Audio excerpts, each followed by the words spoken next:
Hello friends, ಎಲ್ಲರಿಗೂ ನಮಸ್ಕಾರ. ಇದು ನನ್ನ 3ನೇ ವಿಡಿಯೋ.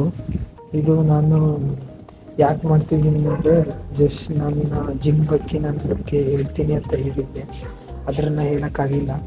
ಸ್ವಲ್ಪ ಕಂಪ್ನಿಯಲ್ಲಿ ಫುಲ್ಲು ವರ್ಕ್ ಇತ್ತು. ವರ್ಕ್ ಪ್ರೆಷರಿಂದ ಕನ್ಸಿಸ್ಟೆನ್ಸ್ ಆಗಿ ಪೋಸ್ಟ್ ಮಾಡೋಕ್ಕೂ ಆಗಿಲ್ಲ. ಮತ್ತು ವರ್ಕೌಟ್ ಎಲ್ಲ ಮಾಡ್ತಿದ್ದೀನಿ, ಆದರೆ ಅದನ್ನು ಪೋಸ್ಟ್ ಮಾಡೋಕ್ಕಾಗ್ತಿಲ್ಲ.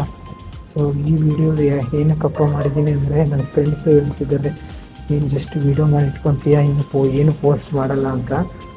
ಸೊ ಅವರಿಗೋಸ್ಕರ ಅದಾದರೂ ಈ ಒಂದು ವೀಡಿಯೋ ಮಾಡಿ, ನೆಕ್ಸ್ಟ್ 1 ವೀಕಲ್ಲಿ ಸ್ಯಾಟರ್ಡೆ ಸಂಡೇ ಲೀವ್ ಇದೆ. ಸ್ಯಾಟರ್ಡೆ ಸಂಡೇ ಎಡಿಟ್ ಮಾಡಿ ಪೋಸ್ಟ್ನ ಮಾಡಿ ನಿಮಗೆ ಹಾಕ್ತೀನಿ. ಸೊ ಲಾಸ್ಟ್ ವೀಕು ಎಲ್ಲ ಸ್ವಲ್ಪ ಕೆಲಸ ಇತ್ತು. ಸೊ ಕೆಲಸ ಎಲ್ಲ ಮುಗಿಸ್ಕೊಳ್ಳೋದಕ್ಕೆ ಎಡಿಟ್ ಮಾಡೋಕ್ಕಾಗಿಲ್ಲ, ಮತ್ತು ಇದು ಮಾಡೋಕ್ಕಾಗಿಲ್ಲ.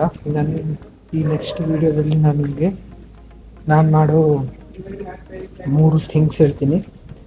ಒಂದು, ನಾವು ಮಾಡೋ basic exercise from Monday to Friday. ಮಂಡೆಯಿಂದ ಫ್ರೈಡೇವರೆಗೆ ಏನೇನು ಮಾಡ್ತೀವಿ ಎಕ್ಸರ್ಸೈಸು, ಮತ್ತು ನಾವು ಏನು ತಿಂತೀವಿ, ಸಿಂಪಲ್ಲಾಗಿರೋ ಡಯಟ್, ಅದ್ರನ್ನ ಏನೇನು ತಿಂತೀವಿ ಅಂತ ನಾನು ನಿಮಗೆ ಹೇಳ್ತೀನಿ ಅಷ್ಟೇ. ಅಲ್ಲಿವರೆಗೂ ಸಿಗೋಣ. Bye friends.